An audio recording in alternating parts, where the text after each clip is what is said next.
వీడియోలో మేము చెప్పే లెవెల్స్ అన్ని ఓన్లీ అవగాహన కోసమే. దీంతో మీరు ఎలాంటి బై అని సెల్ గానీ రికమెండేషన్స్ అనుకోవద్దు. మీ అనాలిసిస్ చూసుకొని దాని తగ్గట్టే మీరు ట్రేడ్స్ అనేవి తీసుకోండి. ఎందుకంటే మేము సెబీ రిజిస్టర్డ్ ఏం కాదు. మాకున్నటువంటి కాస్త ఎక్స్పీరియన్స్ మీతో పంచుకునే ఉద్దేశం తప్ప ఎలాంటి బై గానీ సెల్ గానీ కాల్స్ కానీ ఎలాంటి రికమెండేషన్లు మేమైతే చేయడం లేదు. నమస్తే, వెల్కమ్ టు జిందగీ మీడియా. నేను ప్రదీప్ రెడ్డి. ఇక ఈరోజు మార్కెట్ చూసారు కదా, మళ్ళీ ఫాల్ అయింది.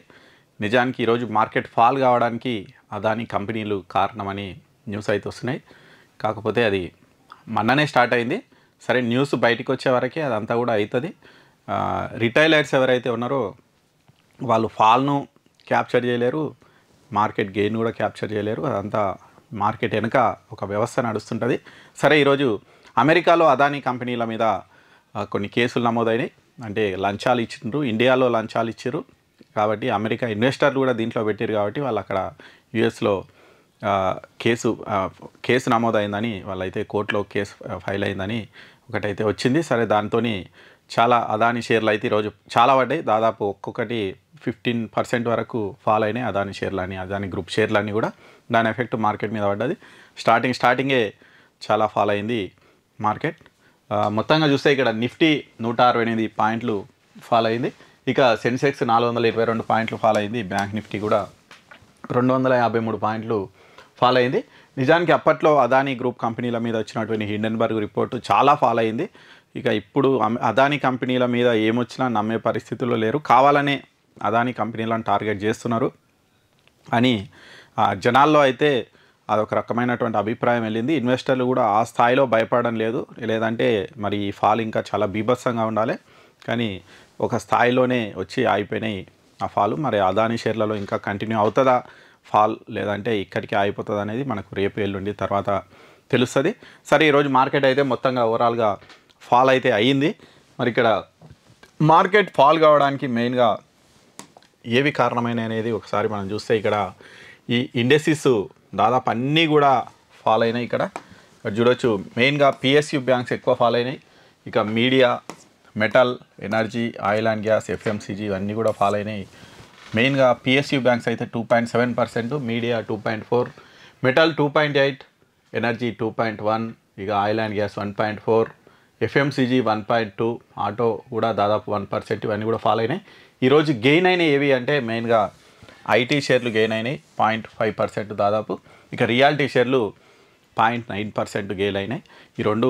ఈ ఫాల్లో కూడా రెండు రంగాల షేర్లు ఈరోజు లాభాల్లో ఉన్నాయి. మిగిలిన అన్ని కూడా నష్టపోయినాయి. సరే, మరి దీనికి అదాని కంపెనీలకు సంబంధం ఉందా అని మనం అడగద్దు. ఓన్లీ అదాని కంపెనీ అంటే అవే పడిపోలేదు, ఇవన్నీ ఎందుకు పడిపోయినాయి అంటే కదా ఒక వ్యవస్థ నడుస్తుంటుంది. మార్కెట్ ఎంతవరకు ఫాల్ కావాలో ఆడికి ఫాల్ అయ్యి మళ్ళీ రికవర్ అవుతుంది. మరి దానికి తగ్గట్టే ఇది కూడా అయింది. తర్వాత ఏదో న్యూస్ అనేది వస్తుంది, కానీ ఆ న్యూస్ రాకముందే అన్నీ సెట్ అయి ఉంటాయి. సరే, ఇక నిఫ్టీలో ఈరోజు 168 పాయింట్స్ నష్టపోయింది కదా. మెయిన్గా నిఫ్టీని పడేయడానికి ఏది కారణం అంటే ఇక్కడ చూడొచ్చు, అదాని ఎంటర్ప్రైజెస్, అదాని పోర్ట్ ఈ రెండు ఎక్కువ పడేసినాయి. దాదాపు 34 పాయింట్స్, ఇది 28% పడేసినాయి. ఆ తర్వాత రిలయన్స్, ఐటీసీ, ఎస్బీఐ, అదర్స్ అన్నీ కూడా కలిపి ఈ నిఫ్టీని ఈరోజు రెడ్లో ముగించినాయి. ఈరోజు నిఫ్టీని కాస్త ఆదుకునే ఏవి అంటే ICICI bank, power grid, Infosys, TCS, axis bank, others ఇవన్నీ కూడా కొంచెం ఆదుకున్నాయి. నిజానికి యాక్సిస్ బ్యాంకు, ఐసిఐసిఐ బ్యాంక్ కూడా అదాని గ్రూప్లో కొన్ని వాటాలు ఉన్నాయి, అయినప్పటికీ దాంట్లో మీద ఎఫెక్ట్ పడలేదు. అది ఇక అంతే. అంటే ఈ అదాని గ్రూపు కంపెనీల గురించి మనం తర్వాత మాట్లాడుకుందాం. అది ఎందుకు దాన్ని టార్గెట్ చేస్తున్నారు, ఏంటి అసలు దాని వెనుక ఎవరున్నారు, ఎక్కడి నుంచి నడుస్తుంది ఆపరేషన్ అనేది ఒక పెద్ద కథ. దాని గురించి మనం తర్వాత మాట్లాడుకుందాం.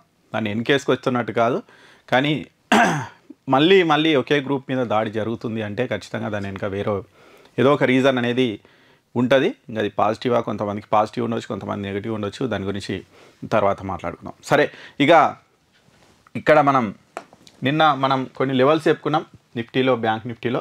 మరి ఆ లెవెల్స్ ఎంతవరకు పనిచేసినాయి ఏంటి అనేది ఒకసారి చూసే ప్రయత్నం చేద్దాం. ఇవి ఆ లెవెల్స్, నేను మొన్న చెప్పినటువంటి లెవెల్స్ ఇవి. ఇది చాలా స్ట్రాంగ్ లెవెల్ అని చెప్పిన, ఇది కనుక గట్టిగా బ్రేక్ అయితే ఇక మార్కెట్ చాలా ఫాలో అవుతుంది అని చెప్పినాం. సరే, ఈరోజు ఇక్కడ మార్కెట్ ఇక్కడ వరకు వచ్చి ఇక రిజెక్షన్ వస్తే బయింగ్ సైడ్ ఉంటుంది అనుకున్నాం, కానీ ఫస్ట్ క్యాండిల్ చాలా బీభత్సంగా వచ్చింది. మన లెవెల్కి వచ్చి రిజెక్షన్ అయింది, కానీ నెక్స్ట్ క్యాండిల్ మన లెవెల్ను బ్రేక్ చేసింది. బ్రేక్ చేసినప్పటికీ స్ట్రాంగ్ క్యాండిల్తో బ్రేక్ కాలేదు చూడండి. ఇది బ్రేక్ అయ్యింది కానీ ఇమ్మీడియట్ రిజెక్షన్ అనేది వచ్చింది. ఇది ఇంపార్టెంట్, అంటే ఇది ఎంత స్ట్రాంగ్ లెవెల్ అని చెప్పడానికే ఇది ఒక ఇంపార్టెంట్ లెవెల్ అనేది ఇక్కడ క్యాండిలే మనకు చెప్తుంది. ఇక్కడ రిజెక్షన్ వచ్చింది, ఆ తర్వాత మళ్ళీ దీన్ని బ్రేక్ చేసింది కానీ స్ట్రాంగ్ క్యాండిల్ రాలే. ఎక్కడైనా ఇక్కడ స్ట్రాంగ్ క్యాండిల్ కనుక వచ్చి ఇక్కడనే క్లోజ్ అయ్యి ఉంటే ఖచ్చితంగా ఇంకా ఫాలో అయ్యేది, కానీ ఇక్కడ ఎక్కడ స్ట్రాంగ్ క్యాండిల్ రాలేదు. ఇక్కడ ఒక రిజెక్షన్ క్యాండిల్ కానీ చిన్నదే, ఇక్కడ మళ్ళీ ఇమ్మీడియట్గా రికవర్ అయింది, మళ్ళీ ఇక్కడికనే తిరిగింది. మన లెవెల్లోనే ఉంది మార్కెట్. ఇక్కడ వచ్చినట్టు వచ్చింది స్ట్రాంగ్ క్యాండిల్ కానీ ఇమ్మీడియట్గా మళ్ళీ రికవర్ అయింది. ఇక ఈ లెవెల్లోనే ఉంది మార్కెట్, ఇక్కడనే సస్టైన్ అయింది. ఈ రోజు అంతా కూడా మనం చెప్పుకున్నటువంటి ఇంపార్టెంట్ సపోర్ట్ లెవెల్లోనే ఉంది మార్కెట్. ఇది కనుక స్ట్రాంగ్ క్యాండిల్తో బ్రేక్ అయ్యి ఉంటే 15 మినిట్స్ క్యాండిల్ ఇక్కడ మళ్ళీ రీటెస్ట్ అయ్యి వెళ్ళేది, కానీ ఇక్కడ ఆగింది. ఇంత పెద్ద న్యూస్ వచ్చిన తర్వాత కూడా మార్కెట్ ఇక్కడ ఆగింది అంటే మీరే అర్థం చేసుకోవచ్చు ఇది ఎంత స్ట్రాంగ్ లెవెల్ అనేది. మరి రేపు తెలుస్తుంది మనకు ఈ స్ట్రాంగ్ లెవెల్ మళ్ళీ ఇంకేమైనా బ్రేక్ అవుతుందా లేదంటే ఇక్కడికే క్లోజ్ కావాలని అనుకుంటున్నా. ఎందుకంటే ఇక్కడ ఇంతసేపు సస్టైన్ అయ్యింది, ఇక్కడ కింది కోలేకపోయింది అంటే ఇక్కడ ఇంకొక రోజు 2 రోజులు ఆగి అయినా తర్వాత మార్కెట్ పైకి పోయే అవకాశం ఉందని నేనైతే ఎక్స్పెక్ట్ చేస్తున్నా. మరి చూద్దాం, అది రేపు ఎల్లుండి మనకు తెలుస్తుంది. ఇక బ్యాంక్ నిఫ్టీ కూడా చూద్దాం మన లెవెల్స్ ఎలా పనిచేసినాయి అనేవి. ఇక్కడ చూడొచ్చు, ఇవి బ్యాంక్ నిఫ్టీ లెవెల్స్, నేను మొన్న పెట్టినటువంటి లెవెల్స్ చూడవచ్చు మీరు. ఇక్కడ ఫస్ట్ క్యాండిల్ మన లెవెల్ను బ్రేక్ చేసింది చాలా స్ట్రాంగ్ క్యాండిల్ తోటి, కానీ ఇది రీటెస్ట్ చేయలేదు ఇమీడియట్గా. సెకండ్ క్యాండిల్ కూడా దాదాపు మన లెవెల్ దగ్గరకు వచ్చి రిజెక్షన్ అనేది వచ్చింది. ఇక్కడ ఒక ఎంట్రీ ప్లాన్ చేసుకోవచ్చు నిజానికి, ఇక్కడ వచ్చి రిజెక్షన్ అనేది ఇచ్చింది. ఒకవేళ దీన్ని స్టాప్ లాస్ పెట్టి ఇక్కడ ఎంట్రీ తీసుకుంటే ఇక్కడ చూడవచ్చు మళ్ళీ మన లెవెల్ వరకు వచ్చింది. ఇక్కడనే ఇక ఈ లెవెల్లోనే ఇక్కడ మనం ఏదైతే అనుకున్నామో స్టార్స్ అయ్యి ఇక్కడ పైకి వస్తే సపోర్ట్, కిందికి వస్తే రెసిస్టెన్స్ అనుకున్నామో, సరే ఇక్కడ వరకు అయితే వచ్చింది. ఇక్కడ ఒక ఎంట్రీ అయితే ఇచ్చింది బ్యాంక్ నిఫ్టీ, పర్ఫెక్ట్ ఎంట్రీ ఇచ్చింది. ఒకవేళ ఇక్కడ ఎవరైనా తీసుకొని ఉంటే ఇది స్టాప్ లాస్ హిట్ అయి ఉంటుంది. ఇక్కడ ఇవ్వలే, ఇక్కడనే చాలాసేపు ఉన్నది కాబట్టి ఇది కన్సాలిడేషన్లోనే ఉంది కాబట్టి ఇక్కడ ఎవరైనా తీసుకొని ఉంటే స్టాప్ లాసే. ఈ ఎంట్రీ మాత్రం చాలా పర్ఫెక్ట్ ఎంట్రీ ఇచ్చింది. నేను మొన్ననే చెప్పిన బ్యాంక్ నిఫ్టీ ఈ లెవెల్ బ్రేక్ కావద్దు, ఈ లెవెల్ బ్రేక్ అయితే ఇంకా ఫాలో అవుతుందని, కానీ ఇది కూడా చాలా స్ట్రాంగ్ లెవెల్. ఇక్కడ చూడొచ్చు ఇక్కడికి వచ్చి మళ్ళీ రిజెక్షన్ అనేది ఇచ్చి పైకి అయితే వెళ్ళింది. అందుకే నేను ఇంతటితో ఫాలో ఆగిపోవచ్చు అని ఎక్స్పెక్ట్ చేస్తున్నాను, ఎందుకంటే చాలా ఫాలో అయ్యింది. ఇప్పుడు ఒక పెద్ద న్యూస్ కూడా వచ్చింది, ఆ న్యూస్ వచ్చినా ఇక అంతకు మించి కిందికి వెళ్ళలేకపోయింది మార్కెట్. అంటే ఇక్కడ నుంచి మళ్ళీ మార్కెట్ సస్టైన్ అయ్యి పైకి వెళ్ళే అవకాశం ఉండొచ్చు అని అనుకుంటున్నా. సరే ఇక చూడాలి, ఎందుకంటే మళ్ళీ మనకు సాటర్డే రోజు మహారాష్ట్ర ఎలక్షన్ రిజల్ట్స్ ఉన్నాయి, దాని ఎఫెక్ట్ అంతో ఇంతో ఉంటుంది. ఒకవేళ బీజేపీ గెలుస్తుంది అంటే ఇక దీనికి ఎండ్ కార్డు పడ్డట్టే అనుకోవచ్చు. ఇక ఇక్కడ నుంచి మెల్లగా మార్కెట్ పైకి వెళ్ళే అవకాశం అయితే ఉంది, మనం కూడా అదే దిశగా అయితే ఉందాం. సరే ఇక రేపు ఏం కావచ్చు మార్కెట్లో అనేది ఒకసారి చూద్దాం. ఇవి నిఫ్టీకి సంబంధించి రేపటి లెవెల్స్. ఇక నిఫ్టీ ఆల్రెడీ ఎంత ఫాలో అయిందో అయింది, ఇంకా అయిపోయింది. ఒకవేళ ఇంకేమన్నా ఉంటే ఇంకా కొంచెం జస్ట్ 209 ఇక్కడ ఇంకొక చిన్న సపోర్టు, ఈరోజు ఉన్నటువంటి బేస్ని బట్టి ఈ సపోర్ట్ లెవెల్ డ్రా చేసిన 23,209 అనేది ఇంతవరకు రాకపోవచ్చు. ఒకవేళ ఇఫ్ వస్తే జస్ట్ ఇట్లా టచ్ చేసి వెళ్ళాలి, అంతేగాని ఇక్కడ స్ట్రాంగ్ క్యాండిల్తో బ్రేక్ అయితే కిందికి వస్తుంది. కానీ జస్ట్ ఇక్కడ టచ్ చేసి రిజెక్షన్ కనుక వస్తే ఇక్కడ నుంచి మళ్ళీ మార్కెట్ పైకి వెళ్తుంది. 23,500 ఫస్ట్ టార్గెట్, 23,662 సెకండ్ టార్గెట్. రేపటి వరకు నాకు ఇంట్రాడే వరకు ఈ 2 టార్గెట్స్. లేదు ఇక్కడనే చిన్న గ్యాప్ అప్ అయ్యి ఇక్కడ రిజెక్షన్ కనుక వస్తే మళ్ళీ చిన్నగా ఫాల్ కావచ్చు. ఈరోజు క్లోజింగ్ ఎంతవరకు ఉందో అంతవరకే వచ్చి ఫాల్ అయ్యి మళ్ళీ పైకి వెళ్ళేటువంటి అవకాశం అయితే ఉంది నిఫ్టీ. కాబట్టి గ్యాప్ అప్ అయితే ఇక్కడ రిజెక్షన్ వస్తే మళ్ళీ ఇంతవరకు సెల్లింగ్, మళ్ళీ ఇక్కడ బయింగ్ చేసి మళ్ళీ పైకి వెళ్ళేటువంటి అవకాశం అయితే ఉంది నిఫ్టీ. ఇక నేను ఈ సెల్లింగ్ చేయాలంటే ఈ లెవెల్ బ్రేక్ కావాలి, స్ట్రాంగ్ క్యాండిల్తో 15 మినిట్స్ క్యాండిల్, ఇక చాలా పెద్ద స్ట్రాంగ్ క్యాండిల్తో బ్రేక్ అయితే ఇక్కడ నుంచి సెల్లింగ్ వస్తా, కాకపోతే అంతవరకు రాకపోవచ్చు అని అనుకుంటున్నా. కాబట్టి ఈ లెవెల్స్ని బట్టి నేనైతే రేపు బయింగ్ ప్లాన్ చేస్తా. నిఫ్టీలో సెల్లింగ్ ప్లాన్ అయితే చేయకపోవచ్చు, ఈ లెవెల్ బ్రేక్ అయ్యి స్ట్రాంగ్ క్యాండిల్ అయితే తప్ప నేను సెల్లింగ్ జోలికి వెళ్ళా. బయింగ్ ప్లాన్ గురించే రేపు అయితే ఆలోచిస్తా నిఫ్టీలో. మరి చూద్దాం ఏమవుతుంది అనేది. ఇక బ్యాంక్ నిఫ్టీ కూడా రేపటి లెవెల్స్ చూద్దాం. ఇవి బ్యాంక్ నిఫ్టీకి సంబంధించి రేపటి లెవెల్స్ సేమ్ పెద్ద ఏమీ చేంజ్ చేయలేదు. బహుశా రేపు బ్యాంక్ నిఫ్టీ ఫ్లాట్గా కానీ చిన్న గ్యాప్ అప్ కానీ ఓపెన్ అయితే ఈ లెవెల్లో టెస్ట్ చేసి రిజెక్షన్ వస్తే ఇది నేను స్టాప్ లాస్ పెట్టుకుంటా. ఇది ఇది స్టాప్ లాస్ 50,200 లెవెల్ అనుకోండి. ఇది స్టాప్ లాస్ పెట్టుకొని ఇక్కడ వరకు వచ్చి ఎక్కడ రిజెక్షన్ పెట్టినా ఇది స్టాప్ లాస్ పెట్టుకొని ఎడ్జింగ్ ప్లాన్ చేస్తా.